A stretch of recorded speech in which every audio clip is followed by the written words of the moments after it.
Guys, ating trabaho. Stayin tayo dito. Ayan. Salamin na guys. Morning. Papakulo tayong tubig.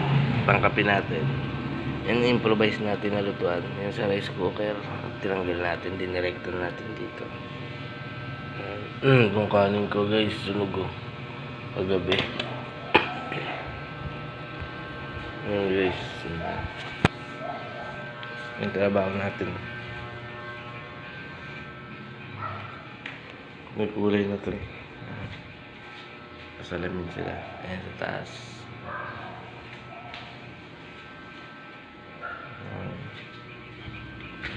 Buhay construction. Ayan. Ang salamin.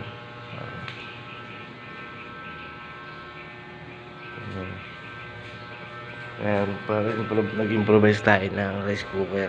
Ayan. Pero yan, hindi na ko control yan. Dire-diretso up ang kuryente niyan. Ang init niyan. Alam to ng mga construction, shoutout sa inyo. Yung mga nag-i-stay. Ayan. Yun lang. Siyempre, ito kalamansi. Ulam natin. Sardinas. Yung tira natin kagabi. Ayan. Siyempre, meron tayong tinapay, almusal, pansit canton, diba? Yun lang guys, salamat, shout out.